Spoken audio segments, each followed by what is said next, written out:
자, 오늘 이제 2월 11일입니다. 이제 5개월 동안 질질 끌고 있었던 이 바우어 선수에 대한 이 처벌, 일단은 법적인 처벌은 또 피하게 됐습니다. 그렇죠. 이 검찰 측에서 불기소 처분을 하면서 형사법적으로는 처벌을 받지 않게 됐습니다. 그래요. 네. 뭐 결과적으로 뭐 감옥에 간다거나 아니면은 뭐 이 빨간 줄이 그어진다거나 요런 것은 이제 아니게 됐는데, 이제 그러면서 그러면 이제 바우어 쓸 수 있는 거 아니야? 뭐 선수로 복귀할 수 있는 거 아니야? 라는 이제 이야기들이 굉장히 많고, 또 사무국 측에서도 이 징계할 수 있는 그런 근거가 있을까라는 것에 대해서 궁금해하시는 분들이 많은 것 같습니다. 네.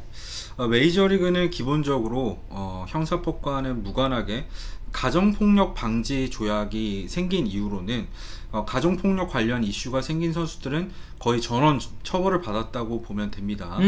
그리고 이제 형사처벌을 받지 않은 선수들도 모두 이런 징계를 받았기 때문에 바우어 같은 경우에도 징계는 거의 확정적이라고 봐도 좋습니다. 그러니까 지금 뭐 말씀드린 것처럼 바우어 선수가 법적인 처벌은 피하게 됐다고 하지만, 어쨌든 그동안 있었었던 이 가정폭력 방지 이 조항으로 인해서 처벌을 받은 선수들 대부분이 사실 법적인 처벌까지 받지 않은 케이스들이 대부분이었어요. 여기서 가정폭력이라고 하면은 정말 가족 내 구성원, 아내라던가 자식만 얘기를 하는 게 아니라 뭐 여자친구라던가, 그러니까 전체적으로 사회 전체적으로 봤을 때 여성에 대한 이런 성폭력이라던가 이런 걸 저질렀을 경우에는 이런 처벌을 받게 되는 겁니다. 제가 몇 가지 예를 들자면, 지난 시즌에 화제가 됐던 이 마르셀 오스나 선수 같은 경우에도 형사처벌은 받지 않았었죠. 네. 지금은 두 부부가 굉장히 인꼬처럼 잘 지내고 있는데 어쨌든 징계 처분을 받았었잖아요. 그렇죠. 호세 레이스 같은 경우에도 부인과 사이가 굉장히 좋습니다. 근데 하와이 호텔에서 다툼이 있었었죠.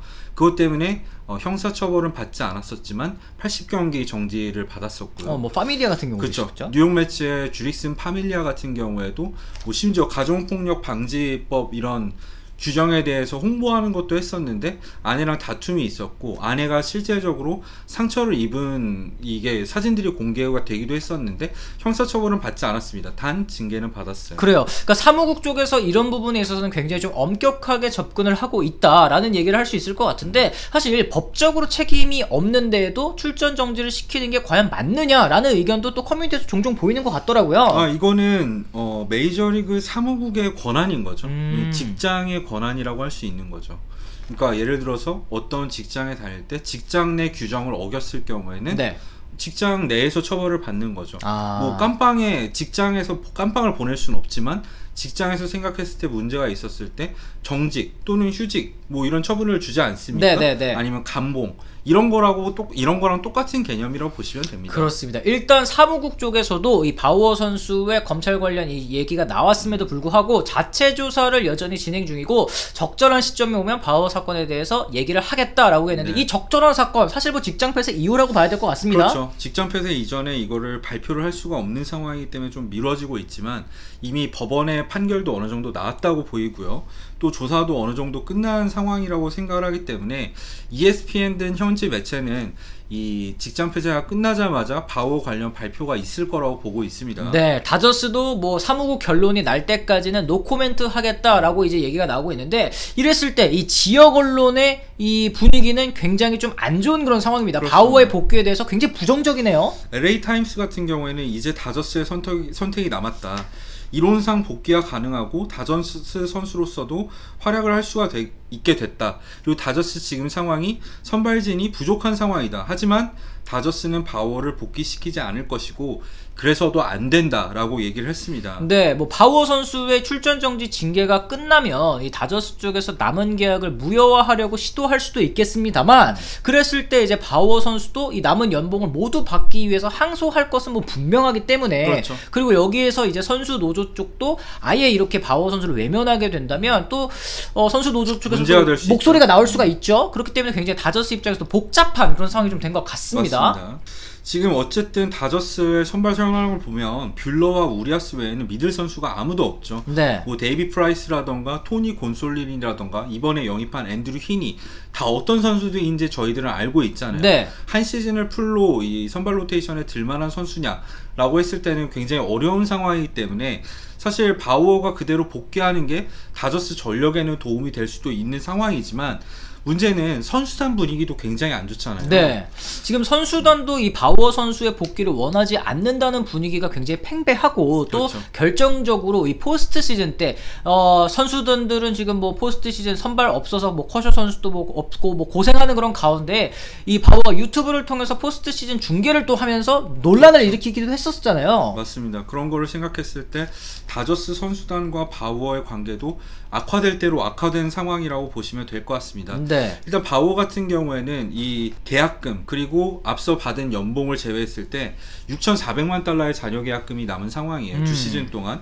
굉장히 큰 액수입니다. 이거를 완전히 포기하고 방출하기엔 부담스럽지만 만약에 징계를 받게 된다면 한 시즌 뭐 연봉치가 날아가게 되는 거잖아요. 네. 그런 거를 생각했을 때는 뭐 충분히 방출도 할 수 있다고 뭐 ESPN의 제프 파산이라던가 여러 현지 기자들은 예상을 하고 있는 상황입니다. 그렇습니다. 이 징계 기간 동안에는 연봉을 주지 않아도 되고 또 지금 지난 시즌에 어쨌든 81경기까지 치른 상황에서 이 제한 명단에 올라서 유급 휴가를 받지 않았습니까? 그렇죠. 그렇기 때문에 시즌 절반을 그리고 거기다 이제 포스트 시즌 12경기까지 이미 소급 적용을 할 수 있는 그런 상황이라고 하더라고요. 하지만 지금 현지 매체에서 예상하고 있는 바우어의 징계 기간이 최소 한 시즌, 많으면 2시즌까지 예상을 하고 있는 상황이에요. 만약에 한 시즌 출전 징계를 받는다고 했을 때 뭐 지난해 유급 휴가 중에 빠진 이 경기 수만큼 이제 소급 적용이 되기 때문에 올 시즌 중반에 복귀가 이론상 가능은 할 수도 있겠지만 네.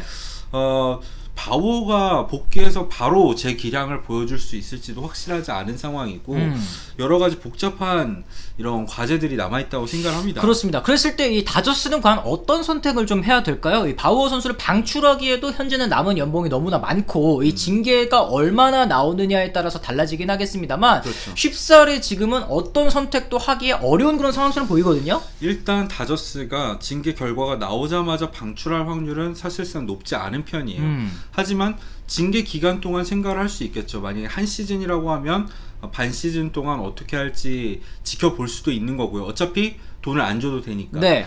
두 시즌이 나온다면 그 이후에 결정해도 저는 늦지 않다고 생각을 하는데 문제는 복귀를 했을 때 여러 가지 난관들이 남아있기 때문에 네. 다저스로서도 어떤 선택을 하던 되게 부담스러운 상황인 건 맞는 것 같습니다. 그래요. 지금 이제 지역사회 이 LA 타임즈도 바우어가 다시 다저스의 유니폼을 입지 않을 것이라고 약속하는 그런 단계가 이제는 필요하다라고 이제 얘기하면서 다저스 프런트를 압박하고 있는 그런 상황이기 때문에 그렇죠. 이 다저스 선수로 다시 바우어가 마운드에 오르는 모습은 참 보기가 쉽지 않아 보인다. 네, 하지만 다행인 점이 있다면 바우어의 징계가 거의 한 시즌 확정이라고 했을 때 지난 시즌에 사치세를 냈던 다저스잖아요. 하지만 바우어의 징계가 확정되면 소급 적용되는 만큼 그 소급 적용분에 해당하는 바우어의 연봉은 돌려받게 됩니다. 징계 기간 동안 아끼는 연봉으로 이제 FA에 또다시 또 투자를 할 수 그렇죠. 있는 그런 상황이 됐기 때문에 뭐 단년 계약이든 아니면 뭐 단기 계약이든 선발 투수가 지금 부족한 상황 누구라도 좀 데려오는 혹은 이제 커쇼 선수, 젠슨 선수를 재계약하는 것도 어느 정도 조금 여유가 생겨난 그런 모양새이긴 합니다. 문제는 지금 벨린저의 연봉 조정 과정을 통해서 1,700만 달러를 받기도 했었고 여러 가지 이슈들을 생각했을 때 커쇼랑 젠슨을 잡으면 이미 사치세 한도를 지금 기준에선 넘어선단 말이죠. 뭐 CBA 협정 결과가 나와봐야지 알겠지만 사치세 규정선이 획기적으로 높아지지 않는 이상 다저스는 커쇼, 젠슨 둘 다 잡았다 더 이상 추가 영입하기 힘든 상황이 되긴 합니다. 그렇습니다. 이 바우어 선수가 어쨌든 법적인 처벌을 피하기는 했습니다만 다저스 입장에서는 더욱더 골치 아픈 상황에 놓인 것은 뭐 분명해 보이고 그랬을 때 어떻게 이 오프시즌 난관을 헤쳐나갈지 직장 폐쇄가 끝난 뒤에 좀 계속 지켜봐야 될 것 같다라는 생각이 좀 드는 것 같습니다. 자, 이렇게 해서 저희가 오늘 이 바우어 선수와 다저스의 이 미래에 대해서 한번 얘기를 나눠봤는데요. 여러분들께서는 또 어떻게 생각하시는지 어떻게 해야 된다고 생각하시는지 또 궁금합니다. 댓글을 통해서 남겨주시면 또 저희가 한번 읽어보고 또 소개시켜드릴 만한 댓글은 또 소개시켜드릴 수 있도록 하겠습니다. 그래서 저희가 오늘 준비한 컨텐츠는 좀 여기까지고요. 저희는 또 다음 주죠. 예, 다음 주에 또 다른 컨텐츠로 다시 돌아오도록 하겠습니다. 지금까지 시청해주신 분들 모두 감사합니다.